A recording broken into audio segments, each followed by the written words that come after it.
and doors. Murphy's can rekey locks, and of course they can make keys. They cut glass for windows, plus Murphy's has monthly doorbuster specials. Check their Facebook page to see what's on sale. Murphy's Builder Supply, 156 Northeast Broad Street, Jessup. Damon's Famous Fingers and Wings restaurant in Jessup is now open for business, practicing social distancing, but still serving that great food that Damon's is famous for. Come inside or come through the drive-thru, but Damon's is open inside and welcomes back its customers. The menu's the same, the service is fast, and the food is fantastic, and the sauces remain the same, mild, wild, insane, or inferno. The number is the same, 588-WING, 588-9464. Damon's Restaurant on West Cherry Street in Jessup. Dining room now open for business. Come on in and enjoy a great meal today.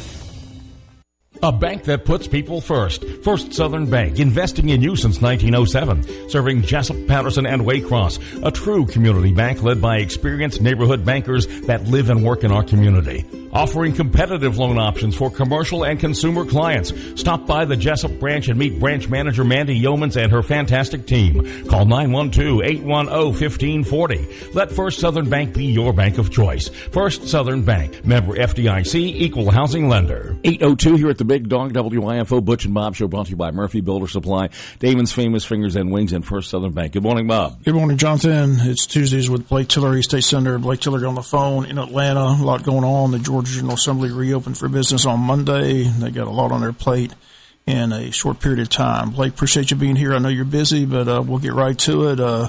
First of all, tell us how it was. Yeah, tell us how it was the first day with the coronavirus, social distancing, all the protesters. How'd that go? Honestly, it was pretty calm, very well structured. The folks were here exercising their First Amendment right to protest, but then also had public safety officers here that kept things calm.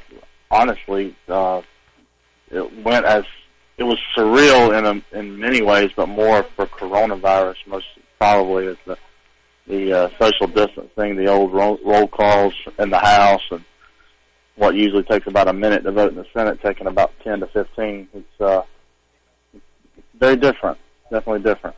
How much progress was made on the budget in day one?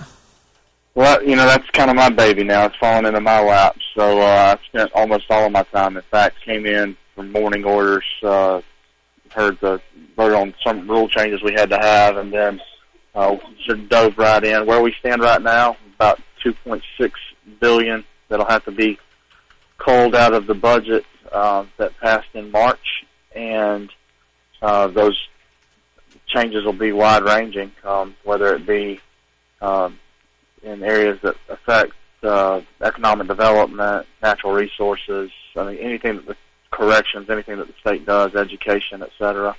Doing our best to try to make sure that those that we first are good stewards ourselves and comb areas where we may have been a little bit heavy, and also take vacancies where those are. It's preferred always to take a vacancy rather than to add an additional reduction in force.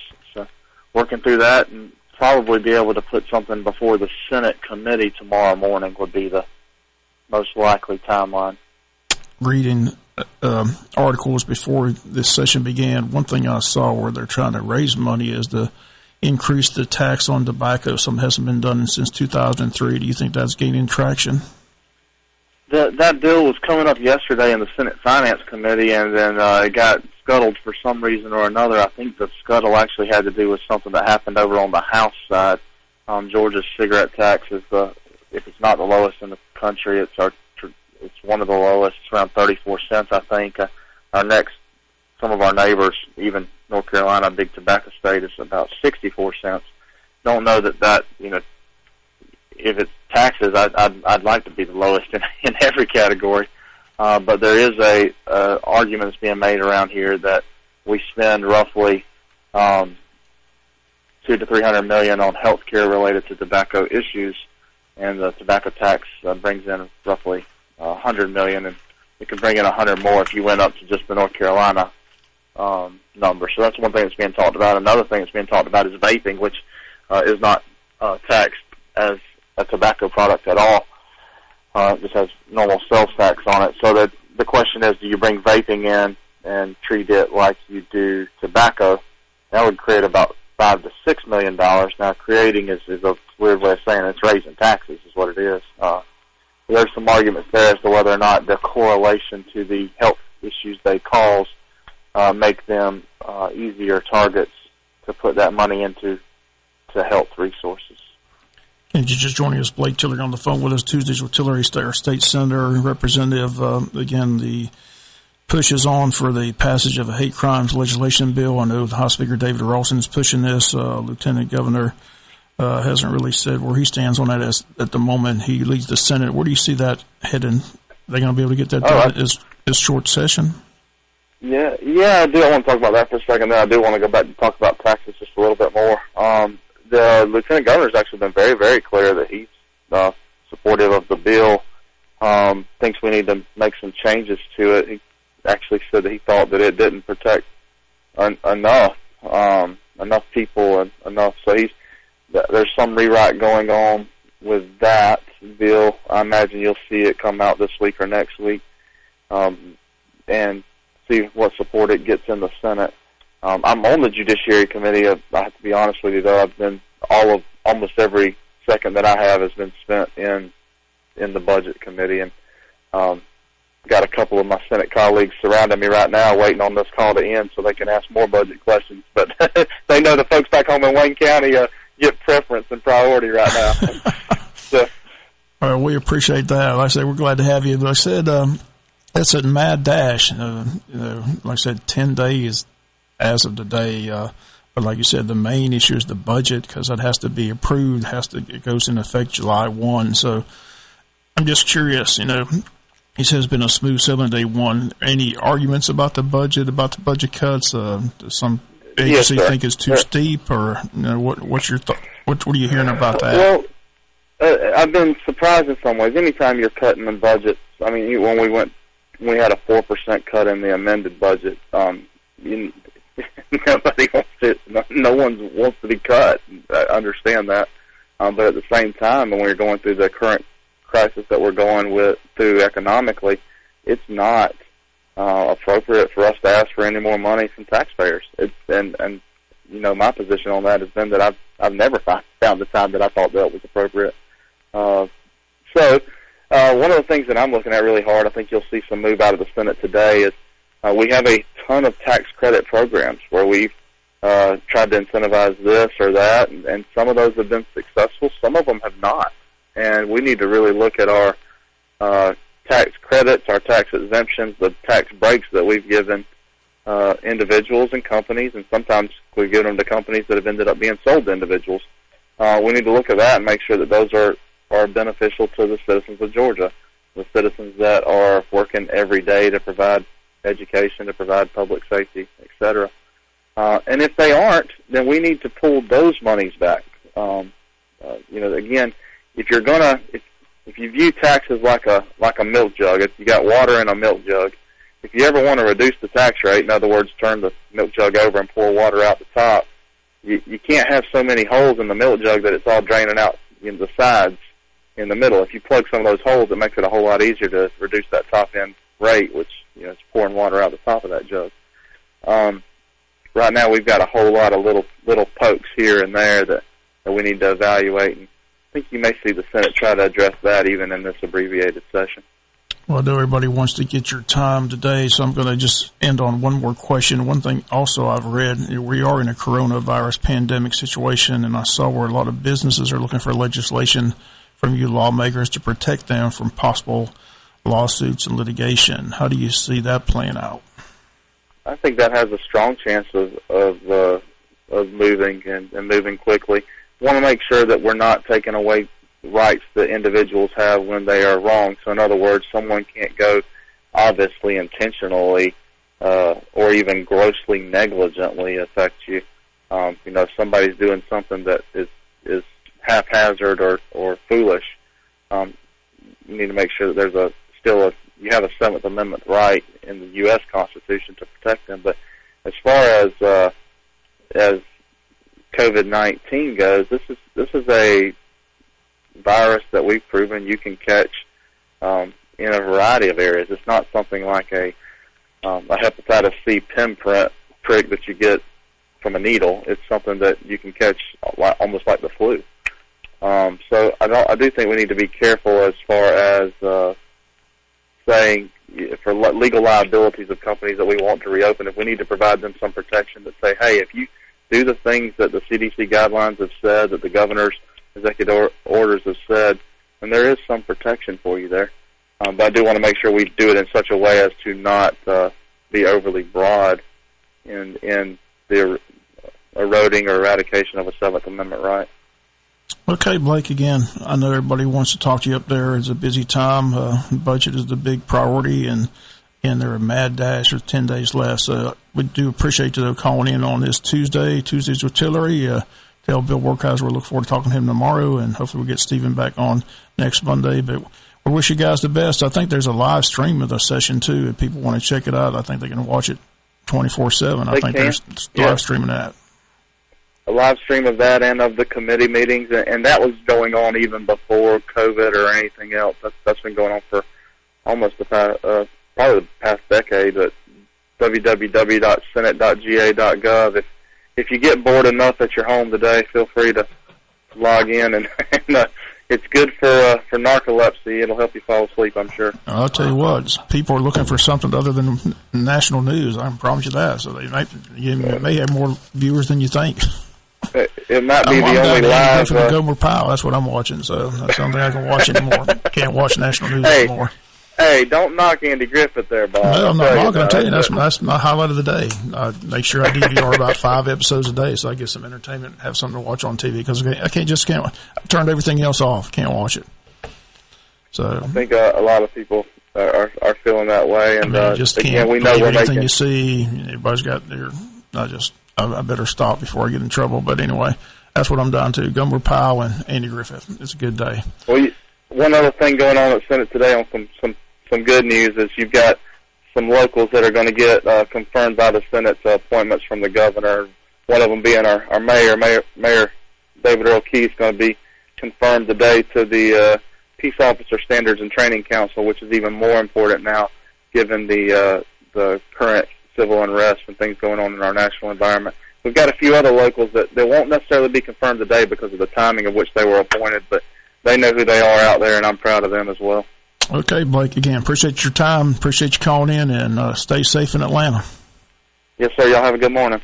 Okay, again, those comments to State Senator Blake Tillery. Tuesdays with Tillery. Again, we'll hear from Bill Workheiser tomorrow, get his thoughts on how the session's going as they've just reconvened this past Monday. We'll get another guest in the studios as there's a big event taking place at the drive-in this Friday and Saturday. Colt Ford's on his way to entertain, and we'll tell you all about that after this. And then along came Walker Jones. The recovery is on at Walker Jones Chrysler Dodge Jeep Ram. We're talking great financing options for June. How about the 2019 Ram 1500, Motor Trend's Truck of the Year? 0% for an amazing 72 months. You say the 2020s are more your style? Drive home on 2020 Dodge Durango or 2020 Jeep Cherokee and take advantage of 0.9 for 72 months. And of course, we'll take care of you like friends and good neighbors should. That's the Walker Jones way of doing business. We're home of the lifetime warranty at no extra cost to you. Good 24/7 coast to coast. Walker Jones Chrysler Dodge Jeep Ram. Memorial Drive in Waycross and online at WalkerJonesChryslerJeepDodge.com. Some restrictions apply. See dealer for details and 7120. Get the best deal from Walker Jones. Since 1946, Murphy's Builder Supply has been serving the folks of Jessup, Wayne, and surrounding counties with quality products and knowledgeable service. Matter of fact, they feel they sell service first to make sure you get exactly what you need for your home improvement projects. And with each employee at Murphy's being there for 10 years or more, you know you're talking with someone with the experience to help you with building supplies, tools, paint, and all the things you need from a full-service hardware store. The best choice in home improvement is Murphy's Builder Supply, 156 Northeast Broad Street, Jessup. A bank that puts people first. First Southern Bank, investing in you since 1907. Serving Jessup, Patterson, and Waycross. A true community bank led by experienced neighborhood bankers that live and work in our community. Offering competitive loan options for commercial and consumer clients. Stop by the Jessup branch and meet branch manager Mandy Yeomans and her fantastic team. Call 912-810-1540. Let First Southern Bank be your bank of choice. First Southern Bank, member FDIC, equal housing lender. Damon's Famous Fingers and Wings restaurant in Jessup is now open for business, practicing social distancing, but still serving that great food that Damon's is famous for. Come inside or come through the drive-thru, but Damon's is open inside and welcomes back its customers. The menu's the same, the service is fast, and the food is fantastic, and the sauces remain the same, mild, wild, insane, or inferno. The number is the same, 588-WING, 588-9464. Damon's Restaurant on West Cherry Street in Jessup. Dining room now open for business. Come on in and enjoy a great meal today. Welcome back. More of the world famous Butch and Bob Show. Again, concert series coming to the Jessup Drive-In this weekend. Is going to be first of many, but we got Ralph and Jamie Hickox in. Colt Ford, the featured entertainment this coming Friday and Saturday, 8:15. It's going to be charged by vehicle, $125 per vehicle. Is that correct, Ralph? Yes, sir, it is. It's per vehicle, so that's like $15 a piece, I believe. But yeah, it's by so if I vehicle put 5 slot. people in the trunk of my car, I can get. No, the way it works, because everybody asks that, is that like how you 8 people in the vehicle? It's by the vehicle spot. So basically, you pull your truck in or your car or whatever, and you've got the 8 feet directly in front of your vehicle. We'll have it kind of marked off. So there's 6 feet. So they don't have to stay in the vehicle during the concert. They can get outside the vehicle, right? They can bring lawn chairs, put it in front of your vehicle. We'll have like a little box marked off in front of each vehicle. And that's where you're supposed to stay. And it'll be 6 feet between you and the next party over. They're doing the same thing in Dalton. I think they're doing it there. Tiger is also involved in this. And this is popping up now all over the country. It's as safe as you can be option to have outdoor entertainment like this. This is called Georgia Grown Concert Series. This is just the first of many to come to the drive. Is that correct? They got a whole series of concerts coming? Yeah, we got some names confirmed. Some we're talking to. Confirmed right now is, of course, Colt Ford this Friday and Saturday. Confirmed is Chase Rice. I'm not that familiar, but apparently a lot of people are because they've been blowing me up over that one. Some of the people we've talked to is Tracy Lawrence, and 38 Special is one I'm wanting, and we're interested in. They're talking, trying to negotiate a deal there. Casting Crown, we're real close to. Thought I had it inked, but we don't have it signed. But we're planning on them in late July. Now that's not part of the Georgia Grown series. That's Awakening was a whole different group, but it'll be done the same way. So advance tickets are on sale now at www.georgiagrownconcertseries.com. Is there any way to get advance tickets from you, or how does that work? No, I'm not handling tickets at all. Bigtickets.com, I think, is another way they can get them. But, we're not – that I know of, they won't be selling them at the gate. And it is – one thing that's important, we'll be opening the gates at 4 because it's pretty much first come, first serve. So you buy that ticket – it's not for anywhere particular. So if you want to be right up near the front, you want to get there early. So it's going to be limited to how many vehicles you can get in? What do they have to cut it off at? 220. 220. So better we get normally hold 320. I'm sorry. We normally hold 320 cars. But to make sure you got a good view and to make sure that I'm maintaining distancing, we're limited to 220. I guess concessions will be open. How are you going to do that with the social distancing? You going to limit that as far as same as we've been doing through COVID? We have an online app you can order through. You go to my website, jessupmovies.com. You place your order. You pay for it. These kids we got a great group of kids out there. They dress in the whole 50s garb usually, and they'll bring it to your car. They wear a little face mask and gloves, and they hand it in through your windows. As far as I'm concerned, it's safer than a fast food restaurant because we don't do any exchange of cash at all. So there's no exchange other than them handing in the window to you. I would assume he's going to have, T-shirts, CDs available for sale at the concert. They should have it on my app. That's what we talked about. But trying to get the logistics this week's been a nightmare. Trying to get the right power they have to have, and they've been, at least once we do it for this first one, it's repetitive for the rest of them. But like we're going to have a generator because they need a specific voltage that the drive-in doesn't have, which kind of surprises me. But we have a question about cooler policy for this. Cooler policy. Well, our policy with drive-in is. Do they have a policy? Doesn't Georgia Grown have a policy? I'm not sure about that. Our policy's always been. We look at it and see. Well, I know there is.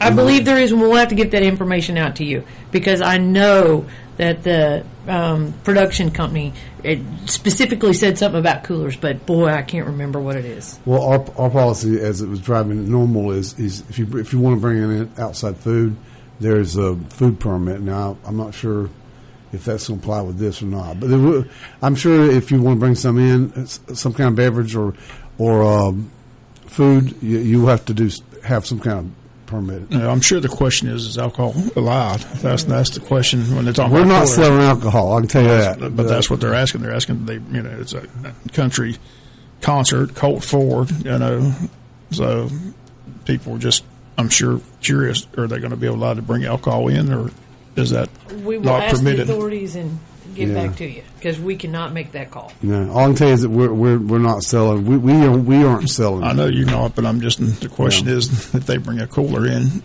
are they going to be allowed to do that, or is that going to be not permitted? So that's the question. So I guess we're going to have to get that clarification between now and Friday and Saturday. So yeah, I'm sure I can probably talk to that guy I talked to from Nashville that called. Right. I should call him and get. I'm sure he's got the answer to that. So we'll try to get that answer for you tomorrow here on the local news and let people know what that policy is. But it should be fun. Like I said, this is going to be something. I know the governor's pushing this. He's allowed outdoor venues. So, he's encouraging people to get outside and enjoy the outdoors. So it'll be a good concert. Colt Ford puts on a good concert. I think he came several years ago to this area. I got to see him, put on a good show. So it should be a fun concert. We're expecting being, and you're right. The governor's been safe. I think he's especially his last executive order. It was, I thought, very thorough, and he kind of was at the last minute, but he called and asked us to pause on the last one. He weren't quite comfortable enough, but he gave us the green light this time to go forward. We're going to and we will be rescheduling. What's his name? Craig Campbell. We'll be him and the Lance Sense, which he's local. I think she told me July the 10th and 11th is what I heard was when they're rescheduling him. No? I don't know. And one thing, people need to be aware of the coronavirus still out there. I looked at the statistics the other day, last night from Georgia Public Health. I think Jessup had its biggest spike since it began. We're up to 39. We were at 33 a couple of days ago, so it continues to go up. But I'm sure more people are being tested. But it's still out there, something to be aware of. And social distancing still encouraged. Washing your hands still encouraged. Wearing a mask is encouraged to some people to go outside. So just want to keep that in mind that, they are asking people to still follow those guidelines as much as they can. Well, let me address that a little bit more then. One is like we said, there is 8 people per vehicle, but you're going to be in front of your vehicle. And we are going to have law enforcement out there that we pay, and they will be assuring that people don't get mixing and grouping together. We are going to make sure of that. The restroom facilities, we're going to keep them clean. We're going to be misting them with alcohol solution continually throughout the concert. We are going to have someone on patrol there whose job is to make sure the spacing going in, and it's one at a time, even if though I got multiple stalls. So we're going to take every precaution. We want to have a good time. We want to let people get out. We want to, and it wasn't just about these artists either. Honestly, the production company, if you talk to a guy, there's not much money being made by if any, by the artist or by the production company. What their concern is, and the governor's was too, that you got an industry here of all these people that support that stuff, your technicians, your people that go on the roads that put these things together, that's just shut down. And he was trying to find a way to not lose that industry in Georgia, in this area, and this is a way to get them back to work, because where the artist may have the money to sustain through it, and the production company may, those guys that go and set these stages up and tear them down and rent the stages, I mean, they're hurting. A lot of people are hurting with stuff like that. But we want to provide this venue for people to get out, have a good time, but also keep it safe, and we are making every effort we can to make sure that we're responsible. So again, a reminder, this weekend, Friday and Saturday, showtime each night, 8:15. You said the doors are open around 4 o'clock each night? Well, yeah, it'll be 4 o'clock, and the main reason is just to give people time to get situated in there. The concert don't start till I think it's 8 o'clock, isn't it? They said 8:15 is what they told me. They said 8:15 each night. And it will be streamed on the screen too, by the way.